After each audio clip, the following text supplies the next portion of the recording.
Hola a todos y a todas. Bienvenidos al curso de plantas de tratamiento de agua. Mi nombre es Margarita Hernández y seré la tutora de la primera parte de este curso durante el primer módulo que corresponde a agua potable. En este video vamos a ver bajo qué metodología podemos hacer proyecciones de población.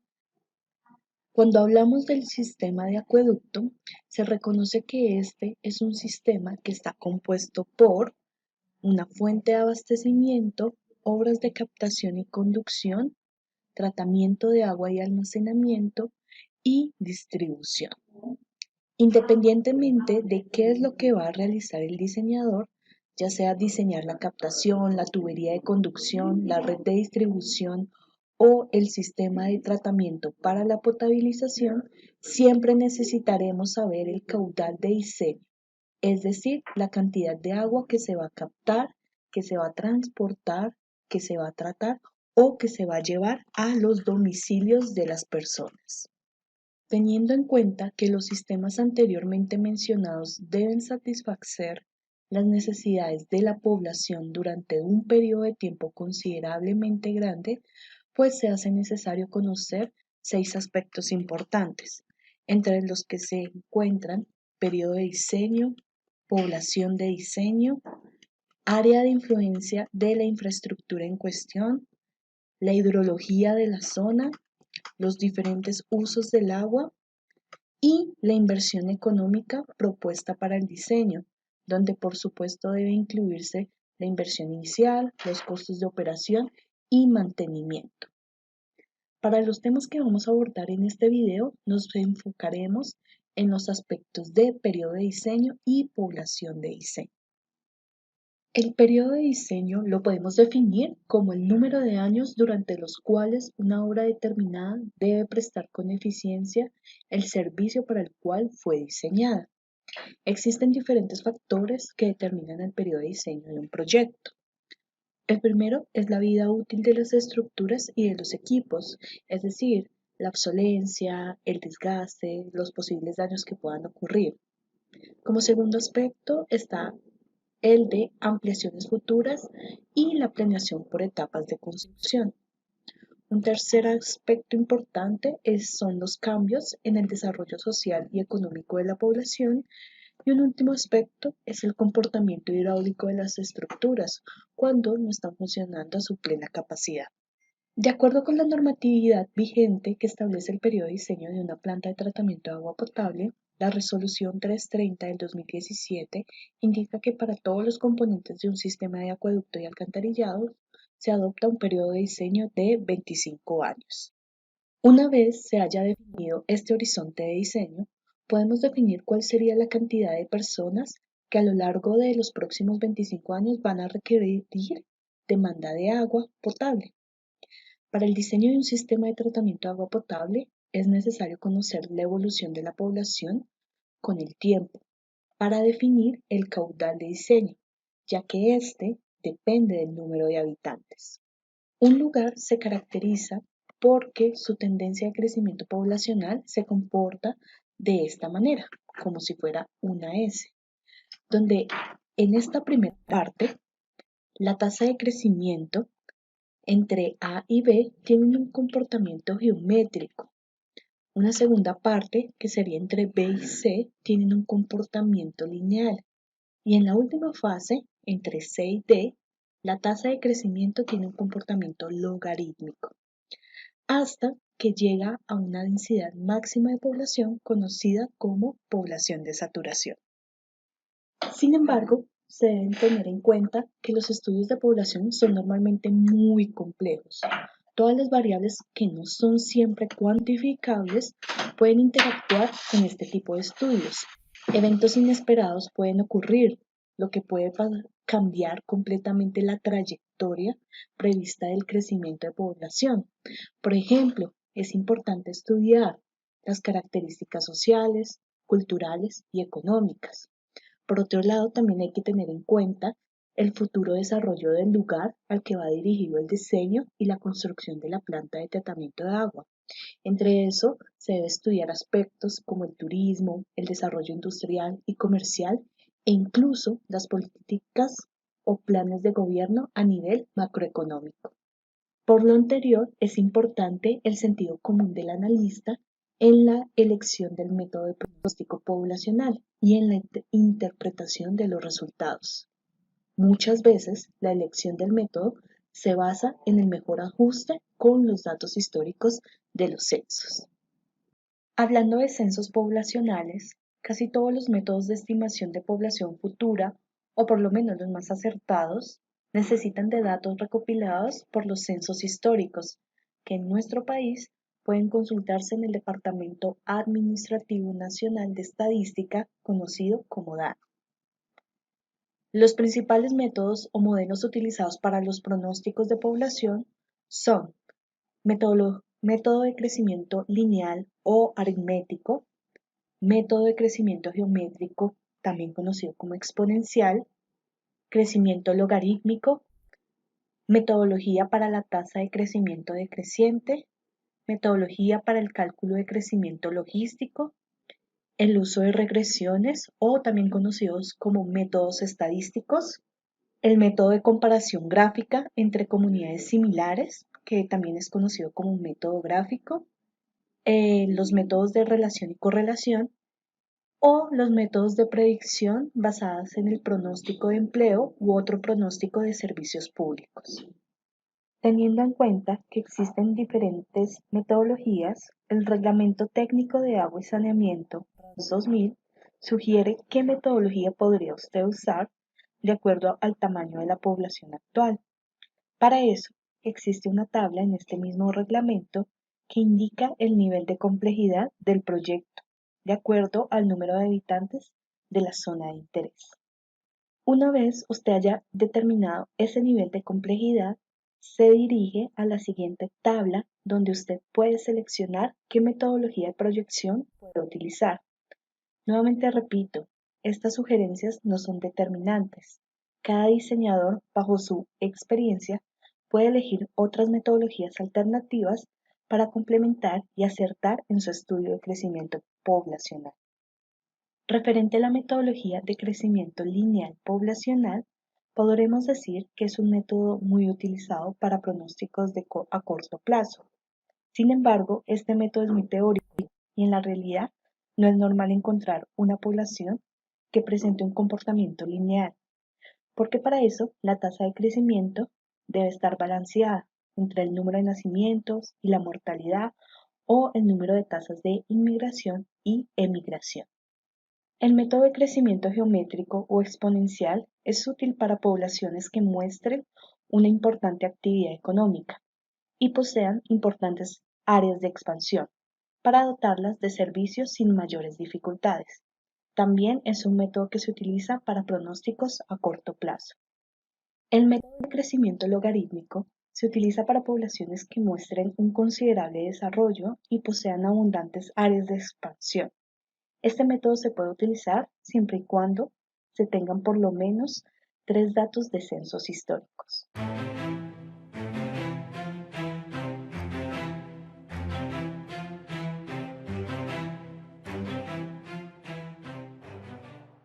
Otros métodos utilizados para proyecciones demográficas se utilizan cuando el tamaño de la población, las condiciones demográficas y el crecimiento de la población no es continuo y presenta periodos demográficos que cambian de tendencia en el tiempo. Un ejemplo claro de esto es que en Colombia existen municipios que por cuestiones de inseguridad, terrorismo y crimen organizado existen fenómenos de desplazamiento forzado y al cabo de unos cuantos años, después de que se hayan retomado el control de esos territorios por parte del Estado, la gente comienza a volver. Eso puede representar un fenómeno que afecta el crecimiento continuo de la población. Entonces, para eso existe un método conocido como el método de la tasa decreciente de crecimiento, donde supone que la población tiene un límite de saturación y su tasa de crecimiento es una función del déficit de población. Para ese método se utilizan 3 ecuaciones muy sencillas de aplicar. Una de ellas es para calcular la población de saturación, La otra es para calcular la tasa de crecimiento, K sub D, y la última para calcular la población en un determinado año T. Se debe tener en cuenta que se puede utilizar este método siempre y cuando se tenga por lo menos 3 datos de censos históricos. Otro método que se puede utilizar es el de crecimiento logístico. Este se utiliza cuando el crecimiento de la población sigue una curva en forma de S. La población tiende asintóticamente a un valor de saturación. También es un método que se utiliza si se tiene como dato de entrada al menos 3 censos históricos que serían P sub 0, P sub 1 y P sub 2. Adicionalmente, es necesario que se cumplan las siguientes condiciones. La primera es que P sub 0 sea menor a P sub 1 y a su vez menor a P sub 2. Y que el producto entre P sub 0 y P sub 2 sea menor a P sub 1 elevado al cuadrado. Las 4 ecuaciones que se pueden implementar dentro de este método son las que ustedes ven en pantalla. Una es para calcular la población de saturación, la otra es para calcular el coeficiente de crecimiento logístico, la otra ecuación es para calcular o estimar K sub 1, que sería la tasa de crecimiento para este método, y por último, la ecuación para calcular P sub T, que sería la población para un determinado año T. Para utilizar este método, ya sabemos que P sub 0, P sub 1 y P sub 2 son el número de habitantes en los años T sub 0, T sub 1 y T sub 2. Para que ustedes puedan utilizar las fórmulas de la metodología de tasa de crecimiento decreciente y de crecimiento logístico, se requieren que los valores sean igualmente espaciados en el tiempo. Es decir, que entre T sub 0 y T sub 1 puede existir un número de años, una diferencia de años de 8 años, y entre T sub 1 y T sub 2 también se tenga esa misma diferencia de años. No puede ser que entre T sub 0 y T sub 1 existan 5 y entre T sub 1 y T sub 2 hayan 8. Eso no puede ser, tienen que ser iguales. Otros métodos que se pueden utilizar son las regresiones o también conocidos como métodos estadísticos. Para realizar un análisis de regresión, es importante utilizar una serie de datos históricos muy grande, en lugar de 2 o 3 puntos, como se hace en los métodos anteriormente vistos. Con los valores de los censos históricos, se puede realizar un gráfico de dispersión por puntos para luego generar una línea de tendencia en Excel, por ejemplo, y seleccionar el tipo de línea de tendencia que más se ajuste. ¿Con qué yo puedo revisar el mejor ajuste? Con el valor de R al cuadrado. Por lo cual, este ajuste puede ser una regresión lineal, una regresión logarítmica o una regresión exponencial, entre otras. Una vez haya realizado esto, usted le puede indicar al Excel que le muestre la ecuación del gráfico y ahí tendrá una ecuación similar a esta o a esta o a esta, donde X sería el valor del tiempo y, por supuesto, sería la variable independiente, es decir, la que usted seleccionaría de acuerdo al año que corresponde al periodo de diseño. Y Y sería el número de habitantes en ese año que usted seleccionó. Otro método que se puede utilizar es el método gráfico. El método gráfico consiste en una comparación de manera gráfica de la población de estudio y de otras 3 poblaciones del país con determinadas características. Se presume que la población de estudio tendrá una tendencia de crecimiento similar al promedio del crecimiento de las otras 3 poblaciones. Este método generalmente se utiliza cuando la información de los censos es insuficiente y o poco confiable, por lo cual el uso de otros métodos como el geométrico o el exponencial arrojan resultados que no corresponden a la realidad. Ahora la pregunta es, ¿cómo se seleccionan estas 3 poblaciones restantes con las que yo debo comparar mi población de interés? Resulta que para cada una existe una serie de características que debe cumplir. Entre estas está la población A, sería la población que yo voy a estudiar. La población B es la ciudad o es una ciudad de la misma región similar en desarrollo, clima y tamaño. La población C es una ciudad, un municipio de la misma región que tiene similitudes en desarrollo y clima de la población A, pero con un número relativamente mayor de habitantes que la población A. Y la última, que es la población D, es una ciudad o municipio de otra región del país, pero que tiene una mayor población que la población A. Para esto vamos a hacer el siguiente ejemplo. La idea es realizar la proyección poblacional para el año 2047, que sería 25 años a partir del año 2022. Entonces, para mi población, yo tengo el siguiente registro de censos poblacionales que ustedes ven en pantalla. Sin embargo, la entidad que me brindó dicha información me advierte que son datos que no son confiables debido a diferentes factores, por lo cual me tomaré en la tarea de comparar estos resultados que obtuve utilizando otras metodologías de proyección con los resultados que obtenga del método gráfico. Y haré el análisis respectivo para definir mis propias conclusiones. Teniendo en cuenta las características que deben cumplir las poblaciones con las que voy a comparar, conseguí los censos históricos de los municipios o ciudades B, C y D. Después de eso, grafiqué las 4 poblaciones de interés para la comparación. ¿Y qué voy a hacer a continuación? Voy a trasladar los orígenes de los gráficos de las poblaciones B, C y D. ¿Y cómo sería esto? Bueno, estas líneas de tendencia tienen un punto de origen que es, para la población B, sería el punto de X sería 1938 y el valor de Y serían 1200 habitantes. Para la población C, el valor de X sería el año 1938 y el valor de Y sería 2000 habitantes. Y para la población D, el punto de origen en X sería el año 1938 y el valor de Y 1800 habitantes, de acuerdo con la tabla anterior.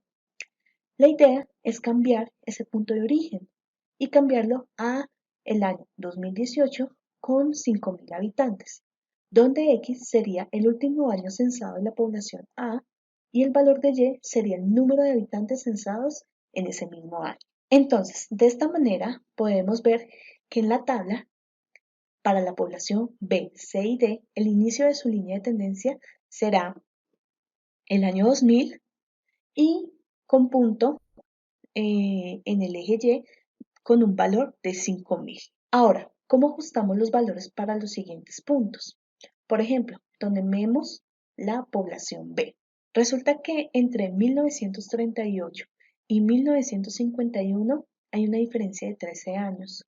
Entonces, para ajustar los puntos de la población al punto de origen, para X tomaré el año 2018 y le sumaré 13 años, lo cual me dará un año de 2031. Para los valores de Y, me doy cuenta que la diferencia entre 1200 y 1800 es 600 habitantes, por lo cual le sumaré a 5600 y eso me dará en el siguiente punto 5600 habitantes para el año 2031 para esa población B. Y bajo esta misma metodología puedo hacer el ajuste para los siguientes puntos y poblaciones. De esta manera se garantiza que la tendencia de crecimiento poblacional de las poblaciones que vamos a comparar se mantiene igual a pesar de que hayamos cambiado el punto de origen. Después de haber hecho este ajuste, realizo un promedio entre las poblaciones B, C y D. De tal manera, al graficar esos nuevos valores, me quedará la gráfica que están viendo en pantalla. Miren que también grafiqué la tendencia promedio entre las 3 poblaciones. ¿Y por qué calculo o grafico el promedio? Porque esa línea de tendencia del promedio será la tendencia de crecimiento de población futura para la población de interés, que será la población A. Ahora bien, ustedes pueden prolongar esta curva hasta el año correspondiente al final del periodo de diseño, que sería hasta el año 2047. Ya con eso, por medio de este gráfico, ustedes pueden trazar una línea vertical para el año de interés e interceptarla hasta con algún punto de la curva para luego prolongar una línea al lado izquierdo y saber el valor del número de habitantes que le corresponde a ese mismo año. Finalmente, existen otros métodos para pronosticar la población futura mediante métodos indirectos. Uno de esos puede ser el de relación y correlación, donde según la relación población del municipio sobre población total, puedo estimar y proyectar para años futuros la población de acuerdo a los registros del censo de la población de la región total. Esto mismo se puede aplicar teniendo en cuenta las proyecciones de empleo. Basado en los datos de población y el número de personas empleadas, se calcula la relación personas empleadas sobre la población total y así proyectar la población para años futuros.